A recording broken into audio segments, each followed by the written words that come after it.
श्री गणेशाय नमः। प्रिय बंधुओं, प्रसंग है माता पार्वती जी स्नान कर रही थी। उनको बड़ा सुंदर उपटन लगाया जा रहा था कि उसी समय क्या हुआ कि कुछ मैल माता जी के शरीर से नीचे गिरा, जिसे उठाकर माता पार्वती जी ने एक बड़ा ही सुंदर पुतला बनाया और उस बनाए गए पुतले को माता पार्वती जी ने गंगा जी में डाल दिया। गंगा जी में डालने के पश्चात वह पुतला बड़ा हो गया और बड़ा खूबसूरत पुत्र के रूप में था। माता पार्वती जी ने स्वयं उसे पुत्र कह करके और संबोधित किया है। उस पुत्र को लेकर के माता पार्वती जी अपने भवन में आ गई। सभी देवताओं को, देवियों को, पर्वतों को, नवग्रह मंडल को ये सूचना भेजी गई कि हमारे यहाँ कैलाश पर्वत पर पुत्र रत्न की प्राप्ति हुई है, जिसका जन्मोत्सव मनाया जा रहा है। उसमें आप सभी सादर आमंत्रित हैं। संपूर्ण ब्रह्मांड में यह खबर फैल गई। जिसने भी यह सूचना प्राप्त करी, वे सभी माता पार्वती जी के इस आग्रह को स्वीकार करके और कैलाश पर्वत पर पहुँचे। सभी देवियाँ, देवता लोग आनंद उत्सव मनाने लगे। उस समय किन्नर लोग बाजे बजा रहे थे, गंधर्व लोग गा रहे थे और अप्सराएं नाच रही थी। सभी देवी और देवता बारी बारी से भगवान श्री गणेश जी का दर्शन कर रहे थे और उन्हें आशीर्वाद दे रहे थे। इसी क्रम में सूर्य नारायण आए और सूर्य के बाद में सभी ग्रह अपनी अपनी बारी के अनुसार भगवान गणेश जी का दर्शन करने लगे। शनि भी आया।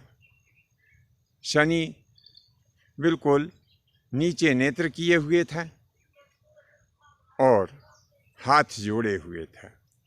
माता पार्वती कहने लगी, हे शनिश्चर, क्या तुम्हें मेरे यहाँ जो पुत्र रत्न की प्राप्ति हुई है, इसको समझते हुए भी खुशी नहीं हुई?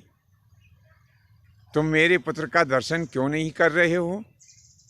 तब शनि ने कहा, माता, इसमें मेरा कोई दोष नहीं है।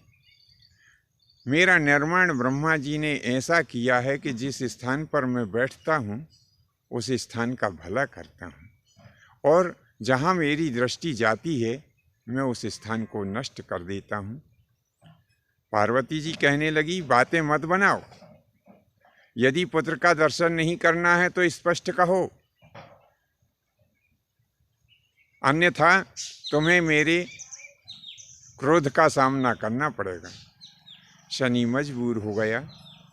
उसने दृष्टि उठाकर जब गणेश जी के मुखमंडल को देखा, उसी क्षण गणेश जी का मस्तक धड़ से अलग हो गया। अब जैसे ही मस्तक धड़ से अलग हुआ तो नष्ट हो गया। अब जब मस्तक नष्ट हो गया तो पूरी देव सभा में बड़ा हाहाकार हुआ। माता पार्वती जी विलाप करने लगी, ये क्या हुआ? हम क्या कर रहे थे और क्या हो गया? सभी देवताओं ने शंकर जी से प्रार्थना की कि पुत्र को पुनर्जीवन दान दिया जाए, परंतु सिर कहाँ से लाएंगे? तब शंकर जी ने कहा गणों से, हे गणों, मेरी बात को ध्यान से सुनो। उत्तर दिशा में जाओ और जो माँ अपने पुत्र की ओर पीठ करके सो रही हो उसका सिर काट लाओ।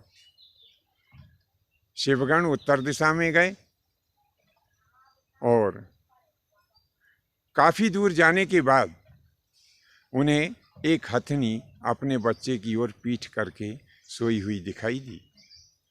शिवगणों ने हाथी का सिर काट लिया, लाकर के भगवान शंकर जी को दिया। भगवान शंकर जी ने उस सिर को गणेश जी के धड़ के ऊपर रखा और पुनर्जीवित किया।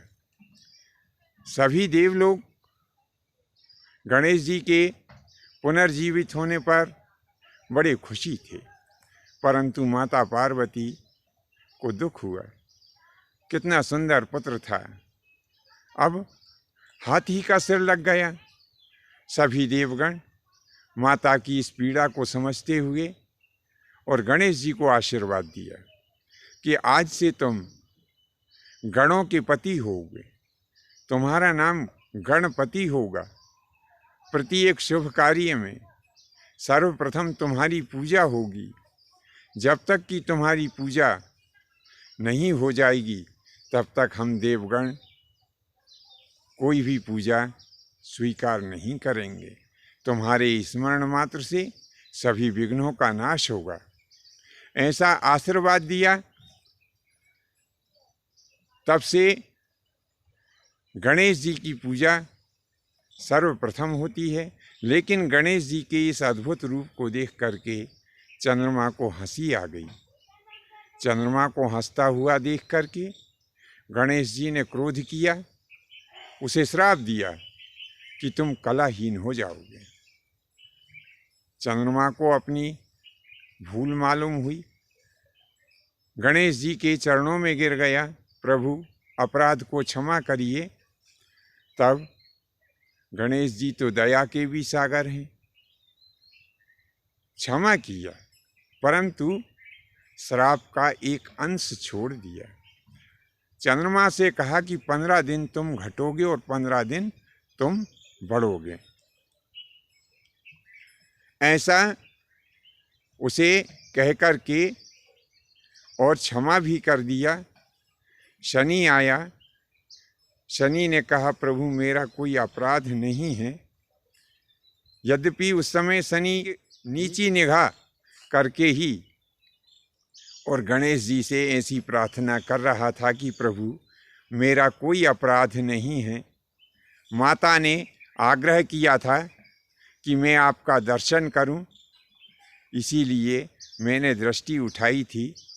प्रभु मैं आज आपके सामने अपना शीश झुकाते हुए अपराध का क्षमापण चाहता हूँ।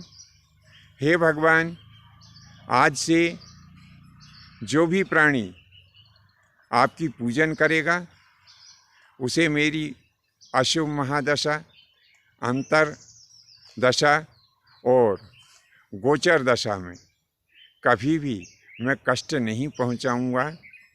मैं सदैव उसके ऊपर प्रसन्न रहूंगा। हे प्रभु, आपकी कृपा मेरे ऊपर भी बनी रहे। भगवान शनि ने ऐसी जब प्रार्थना की तो महाराज गणपति देव जो बुद्धि के प्रदाता हैं, उन्होंने शनि को भी आशीर्वाद दिया। बंधुओं, आपको यह कथा कैसी लगी नीचे कमेंट्स बॉक्स में अवश्य लिखें। धन्यवाद। जय माता की, जय परशुराम जी की।